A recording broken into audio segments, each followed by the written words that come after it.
Hello, and welcome back to Behind the Walls of the World Psychiatric Hospitals. I'm your host, Dr. Sarah Gallup, and today I have a slightly different type of institution than I usually cover, though I have discussed one of these types of institutions before.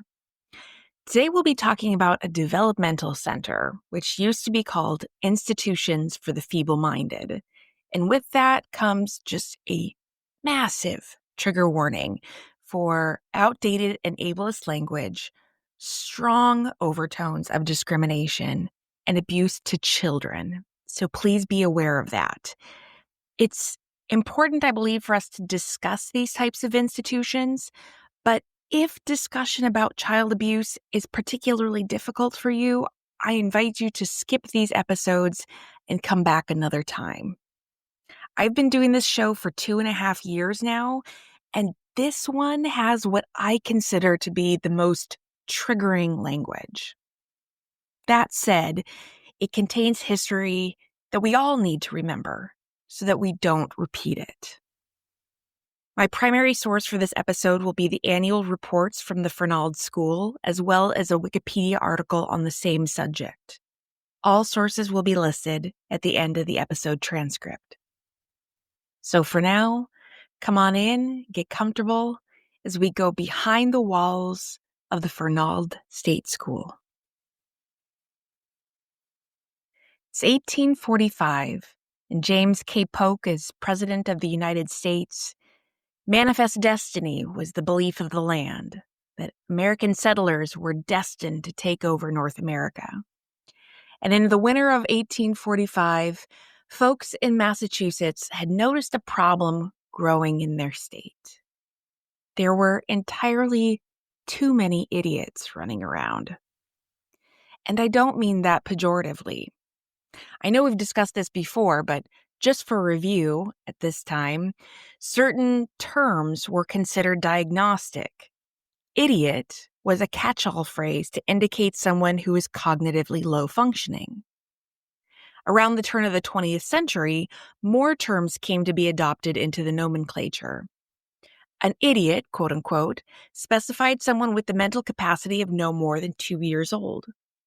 Imbeciles, quote unquote, had the cognitive wherewithal of a child of 2 to 7 years. And morons, quote unquote, were the highest functioning of the bunch, with the cognitive functioning of 7 to 12-year-olds. All these fell under the umbrella of feeble-minded.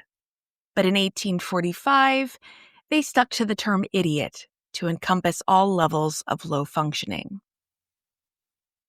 The winter of 1845 would later be recalled by reformer Samuel Gridley Howe in his first annual report.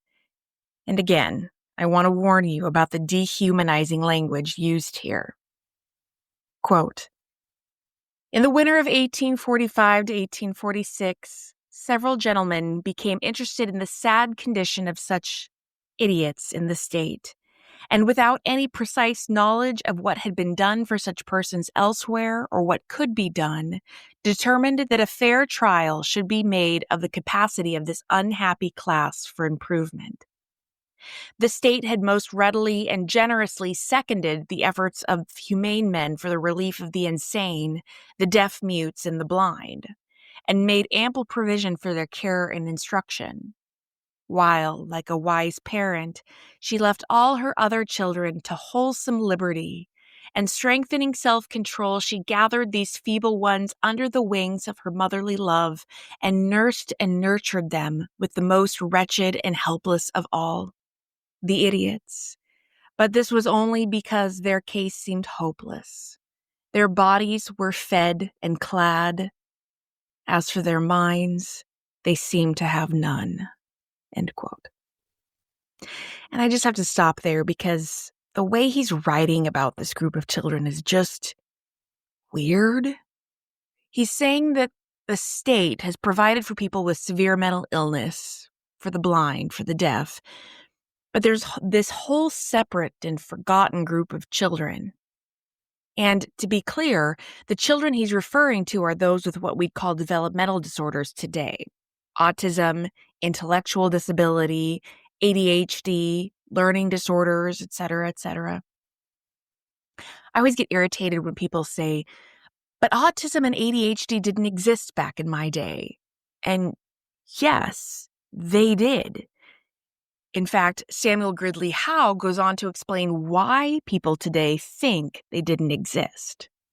Quote, "They were therefore kept out of sight of the public as beings, the presence of whom seemed only to do harm to the beholders. It was thought desirable to ignore their very existence as much as possible, and little was known of their number and condition. If it had been certain that nothing could be done to improve them, this course would have been, in some respects, wise. For the sight of any human being in a state of brutishness is demoralizing to unreflecting beholders." End quote. The whole idea for over 100 years after this was written was to hide these folks from society. If they were placed in an institution, then they didn't have to be a burden to the rest of society. This next part offers the rationale for looking into the issue of what to do with this group of people.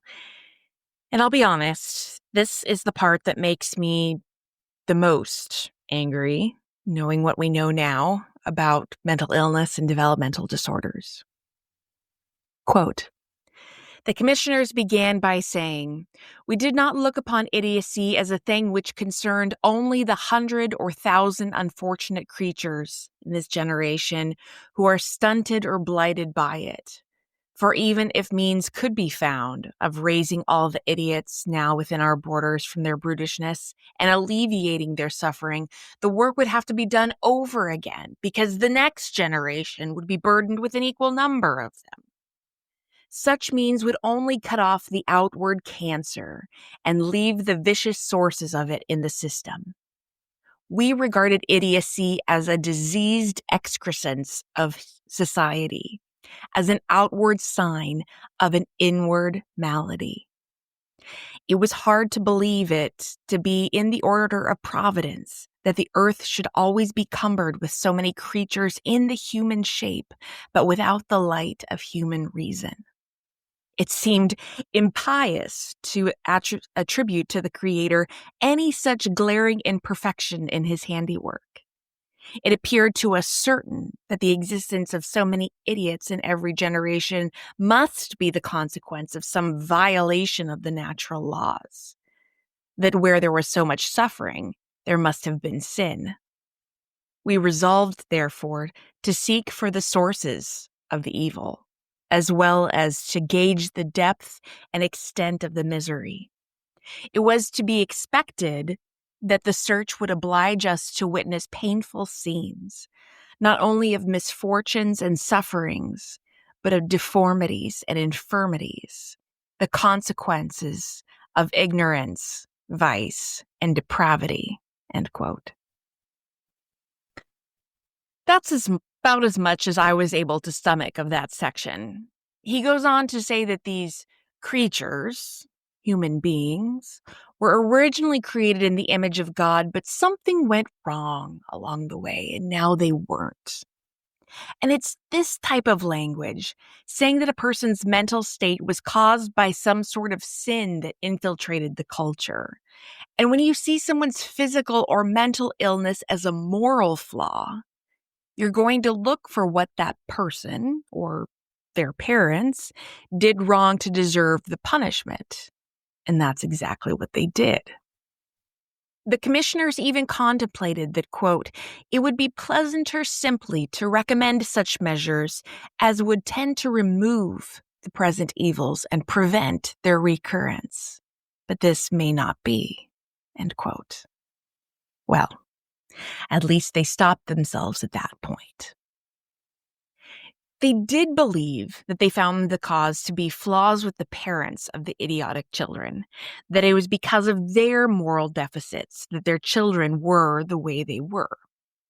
And the commission found 575 people who, in their words, quote, "are condemned to hopeless idiocy, who are considered and treated as idiots by their neighbors and left to their own brutishness.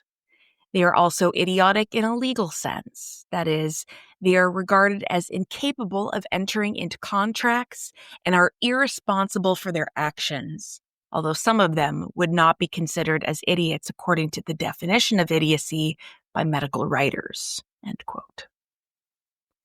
So there were 575 people they found to meet criteria for idiocy in general.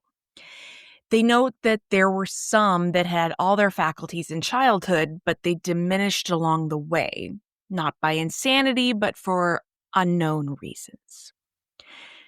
Today, of course, we know that folks with severe mental illness like schizophrenia and bipolar disorder generally start to see the early prodromal symptoms in their late teens and early 20s. They may not show signs of cognitive deficits before that time. Anyway, the commissioners do some quick math. They found that 575 people in 77 towns met criteria for idiocy. They exclude those who may be insane, but they really only looked at 63 towns, not 77. So they take the population of Massachusetts, which was 185,942 at the time, times it by this or that, carry the one, blah, blah, blah. Somehow they come out with a number of 14 or 1,500 total idiots in the Commonwealth of Massachusetts. One of their attempts is something we still struggle with today: differentiating mental illness from developmental disorders.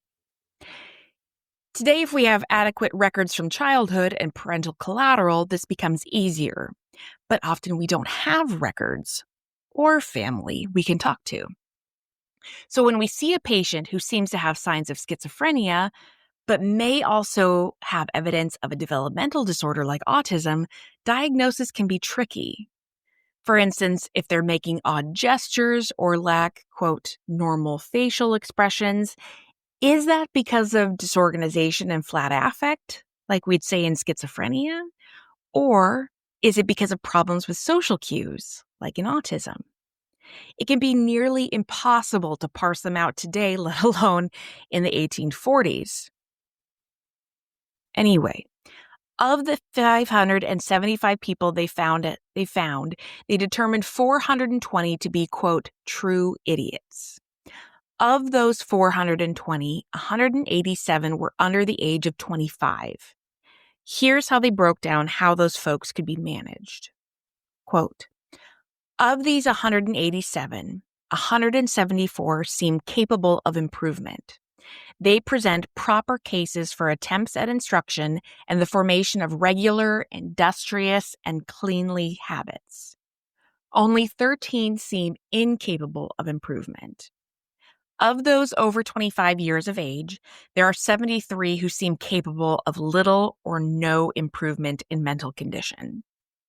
Of the 420 idiots proper, 19 can now earn their board and clothing under the management of discrete persons.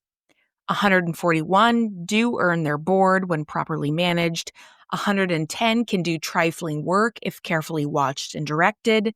73 are as helpless as children of 7 years old. 43 are as helpless as children of 2 years old.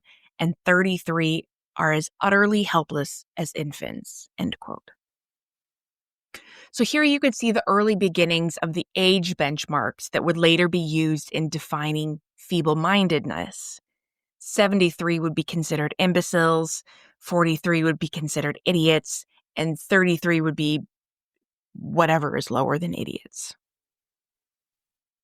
The commissioners then break down the socioeconomic status of the people they discovered, a few from wealthy families, most from poorer families, and some receiving public assistance. More disturbingly, they note, quote, of the 420 idiots proper, 218 are insatiable gluttons, and 102 are known to be given to self-abuse in a frightful degree, end quote. Today, we know that there are genetic links between some disorders and obesity. Folks with Down syndrome tend to struggle with weight. Folks with Turner syndrome or Klinefelter's also struggle with weight. These are now known. But of course, back in the 1800s, They might just believe that these folks were, quote, insatiable gluttons. I sometimes get criticized for looking at these past passages through a modern lens.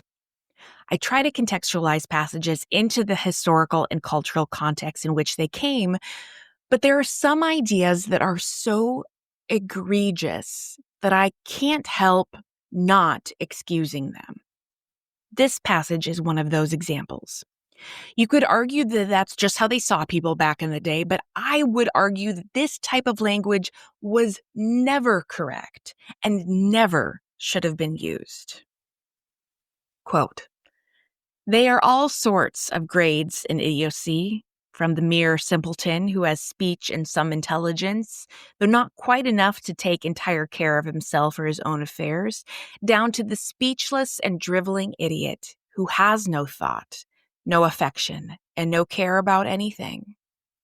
They are of all ages, from the child who is entering upon his dark and cheerless pilgrimage of life without more thought of his relations with man or his duty to God than a young animal, up to the old man who is closing his career without a knowledge of the joys and sorrow of the world which he leaves behind him, and without a thought about his lot in that before him. Some, being comparatively free from the dominion of animal lust and appetite, are mild, affectionate, and docile, while others are helpless prey to dreadful passions, depraved appetites, and disgusting propensities. Some are evidently susceptible of great improvement. They desire instruction and might, with care, be saved from the terrible fate before them, while others are so cruelly blasted in the very bud, are so utterly destitute of human capacities, are such complete abortions, that little can be done except to render their animal existence as decent and comfortable as possible." End quote. I think we get the point. This is how they viewed these folks. Now, what did they plan to do with those who had some hope of learning? Up to this point, folks with developmental disorders had been confined to almshouses. The, quote, good ones would be treated with kindness, while the, quote, bad ones would be treated like animals. Howe is quick to point out that, quote, although there is little or no intentional cruelty or unkindness practiced toward idiots in our almshouses, there is, in many cases, a most deplorable ignorance of their true condition and wants, which leads to serious consequences. End quote. I interpret this to mean that if the person didn't explicitly communicate their needs, they probably went without food, perhaps, or using the bathroom, or what have you. He also pointed out that some almshouse keepers believed that a man only need to be bathed twice in his life, once when he was born and once before burial. There are about 20 pages of what we could call justification, quote unquote, for why this subsect of the populace needed to be removed from society. There's quite a bit of fear-mongering, if you will, about what will happen to the individuals if they don't get treatment, as well as to future generations. The idea is that if the idiots of society continue to procreate, then by the second or third generation, they won't even be discernible as people. Therefore, those who have the capacity to be instructed must be, in order to save humanity as a whole. In 1848, Samuel Gridley Howe, who'd been writing this diatribe, was given a $2,500 a year appropriation from the Massachusetts state legislature to start a school for idiots. This would be on a trial basis for 3 years. And this was monumental because there were no other publicly funded institutions for folks with developmental disorders at the time. His school would become the first of its kind in the Western Hemisphere. And he describes the process of setting up the school. Quote, "The first thing was to procure a competent instructor who should devote all his time and energies to the new and difficult task. For this purpose, Mr. James B. Richards was engaged. He had been employed for many years as a teacher in Boston and possessed many of the necessary qualities in an eminent degree. In order to start with every advantage that could be had from the experience of others, Mr. Richards went to Europe to learn by personal observation the method of instruction pursued in the new school at Paris. Preparations were made during the summer of 1848 for organizing the school upon the plan of a family. Mrs. MacDonald, a kind and motherly person and most efficient housekeeper, was engaged as matron, and she, with intelligent domestics, made arrangements for receiving the children into a clean, comfortable, and pleasant home. Mr. Richards having returned in the autumn, the first scholars were received in October, and he began the work of instruction with zeal and vigor. The whole number received has been 13, and the following are their names and ages." End quote. He goes on to list all 13 names of the boys, including their names and cognitive classifications. I won't list them all, but I'll say that they ranged from age 5 to 14 and included classifications such as idiot of the second class, idiot and deranged, idiot and insane, and idiot and hydrocephalic. It was also pointed out that there were 3 private pupils, but, quote, "Of these it is not necessary to render an account here." So the poor kids could have their information divulged, but not the wealthy kids. Got it. You may wonder what they hope to teach these children. Here's an abbreviated list of their objectives. 1. It is proposed not only to train and develop as much as possible the feeble intellectual powers of the idiot, but also to call out and strengthen as much as may be the dormant or feeble capacities of every part of his nature. 2. It is proposed to show our reverence for God's plain will by taking these the most unfortunate of his children and attempting to lift them up to a place, humble though it may be, upon the common platform of humanity. 3. It is hoped to train them up to cleanliness and decency, to prevent or root out vicious and debasing habits, to moderate their gluttonous appetites, and to lessen the strength of the animal nature. And 4. It is proposed to train all the senses and perceptive faculties by constant and varied exercise, to strengthen the power of attention, to teach as much as possible the rudiments of knowledge, to develop the muscular system, and to give some degree of dexterity in simple handicrafts. In short, they want to turn them into, quote, decent members of society. The classification of these children, much like I described earlier with idiots, imbeciles, and morons, was simple. Simpletons were the highest functioning, fools came next, and idiots were the lowest functioning. So it's interesting to see how the language develops and what they saw as improvements. Howe gets really close to a trauma-informed moment in his writing. And this I found actually really insightful for the period, but trigger warning for child abuse. Quote, "The school will probably do even more than spread knowledge in the community, for there is no doubt that the children of feeble intellect are sometimes made worse, perhaps rendered imbecile, by unwise and harsh treatment. It sometimes happens that the child of an irritable parent cannot or does not readily understand and obey a command, upon which the parent becomes vexed and scolds. And thinking the child's dullness to be willful obstinacy, he becomes excited and angry and beats it, sometimes very severely. These outbreaks of the parent, if very frequent, do not leave time for the child to recover his natural tone of mind. His habitual state becomes that of fear, and not having cunning enough to find refuge in deceit, he submits in despair to a course of treatment which little by little breaks down his spirit, completely cows him, and makes him a simpleton or worse." End quote. He gets really close to the point here, but still blames the child for not being able to withstand the trauma. He offers several examples of children who were having problems at home, and then once they were removed and lived at the school, seemed to improve because they could finally relax and focus. The school prioritized physical exercise for these children that they considered to be lazy gluttons. Quote, "The first thing then was to invigorate their bodies and give them more complete command over the muscles.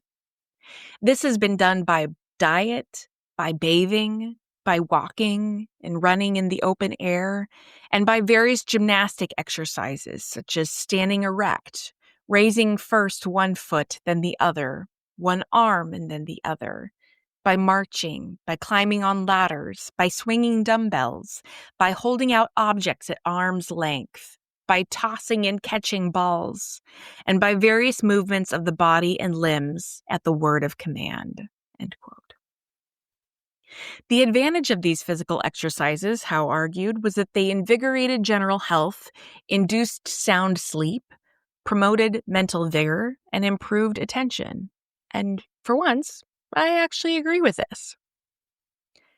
After the first year the school was open, Howe described the improvements he noticed in his students. Quote, "They have all improved in personal appearance and habits, in general health, in vigor, and in activity of body. Some of them can control their own appetites in a considerable degree. They sit at the table with the teachers and feed themselves decently. Almost all of them have improved in the understanding and the use of speech. Some of them have made considerable progress in the knowledge of language. They can select words printed on slips of paper, and a few can read simple sentences. They have gained a knowledge of many objects, their names, colors, forms, dimensions, etc. But what is most important, they have made a start forward." End quote. The whole school was built as an experiment. In fact, its name at the outset reflected that. It was called the Experimental School for the Teaching and Training of Idiotic Children. Howe expands upon this. Quote, "The school will be conducted as an experimental one during 2 ensuing years, for which provision has been made by the state's bounty. And it is earnestly hoped with such measure of success as will ensure its continuance in abler hands and with greater means of usefulness. When the public is convinced that the plan of ameliorating the bodily and mental condition of idiots is not a visionary one, then wiser and better men will step forward to conduct the enterprise in a wiser and better manner. They will find, perhaps, that the experience gained during this experiment may be one of use to them. They may profit even by the errors and shortcomings of those who have conducted it, so that in any event, the labors which have attended it will not have been in vain." End quote. And that was the conclusion of his first annual report. In the second annual report, there were some improvements in descriptions of school activities, but not in the way they viewed the children. Howe described the children in this way. Quote, "A few of the idiots have really feebler perceptive faculties than dogs and monkeys. It may be that with ever so much instruction, they will remain inferior to those brutes in mere knowledge. But then they have a feeble portion of that light of the soul, not one ray of which could ever be discovered in the nature of dogs and monkeys, were they trained and taught generation after generation to the end of time." End quote. The second annual report offered many case studies of current students that included testimonials from their parents and others in the children's lives who attested to the improvements that they noticed in the children. The third and final report, you'll remember this was a 3-year experiment, not only focused on showing the progress the students had made, but reminded the legislature where they began and how this group of people were seen only a few years before. Per usual, Howe describes this in all too flowery language. Quote, The most melancholy feature of the whole was that they were condemned as worthless and incapable of improvement, and the law required their removal from the only place that they were comfortable, the state lunatic asylum, whenever it was necessary to make room for the less fortunate insane, and it sent them not to another asylum, but to houses of correction. Even in Massachusetts, where the maniac is made to go clad and kept in mental quiet, where the blind are taught to read, the mute to speak, yea, and even the blind mute to do both. Even here, the poor idiot was left to that deterioration which certainly follows neglect. He had but little talent given him, and by neglect or abuse that little was lost, until, growing more and more brutish, he sank, unregretting and unregretted, into an early grave, without ever having been counted as a man. End quote. Yikes. He then goes on to say that now that the school exists, there's hope for this group for the first time. Idiots are capable of improvement. He added that they saw greater success with students aged 5 to 10 than in those aged 10 to 20. Overall, he noted, they didn't cure everyone because that wasn't the objective, but many saw improvements in multiple domains. Howe ends his report with a plea to continue the school after the 3-year experimental trial. He appeals to both spiritual and secular readers in this way, quote, "He who should attempt to set forth and compare the profit and loss to Massachusetts of her state lunatic asylum and should leave out of the account the moral gain to the community would show a sad lack of moral perception. Is not the moral and religious sense of the people quickened and increased by building up and sustaining that noble establishment? It has taken poor wretches who are confined and chained in cellars, in garrets, or in cages, who are objects of dread and the habitual sight of those of whose degradation demoralized the beholders. It has made these the subjects of its tender care. Has it not thus increased men's respect for God by teaching them to respect all who are made in his image? Has it not thus been teaching daily lessons of mercy and humanity? Nay, does it not, now that the people once so indifferent to the fate of the poor lunatic have learned their duty to him? Does it not whisper another lesson and bid them learn their duty to the poor idiot also? And does it not a people which gains a new sense of duty to humanity thereby gain a new source of spiritual riches? It would be possible, perhaps, to convince even those who have no faith in any but tangible results, if they could only be made to put their fingers into the wounds and examine the matter, that in no way can the education of idiots be all loss. It would be easy to show that while idiots are neglected, they are lazy, idle, destructive, and of course very expensive. Whereas if they are properly taught and trained to industry, a few of them will support themselves by their work. Many of them will contribute to something toward their own support, and almost all of them become less burdensome and expensive. But it is not necessary to urge these secondary considerations. It will suffice to repeat that the result of these 3 years of trial has proved that many idiots are capable of being greatly improved in their bodily habits, in their mental capacities, and even in their spiritual natures. And almost all can be made less burdensome to their friends and the community. End quote. And this plea seemed to work, and the experimental school officially became the Massachusetts School for Idiotic and Feeble-Minded Youth in 1852. And that's where I'll pause the story of the Fernald State School. I know there was a lot of background information and social context for the experimental school, but I think it will help give you an idea of why the trajectory of the school went as it did over the next 100 years. And brace yourself, it's going to get even worse. If you made it this far, thank you for listening. I know it's difficult to talk about children in such demeaning terms, but this was the reality for so many kids for generations, and they deserve to have their stories told. As always, feel free to follow the show on Instagram or on the Facebook page. I upload pictures to those sites so you can see what the places looked like. Also, if you would like, you can support the show on Patreon or on Beacons. If there's anything you'd like to see added to the Patreon page, please let me know. I'm always willing to take suggestions. And of course, remember the words of Maya Angelou. Do the best you can until you know better. Then when you know better, do better. Until next time. Thank you so much for listening to Behind the Walls of the World's Psychiatric Hospitals. Once again, I'm your host, Dr. Sarah Gallup. Cover image is by Christopher Payne.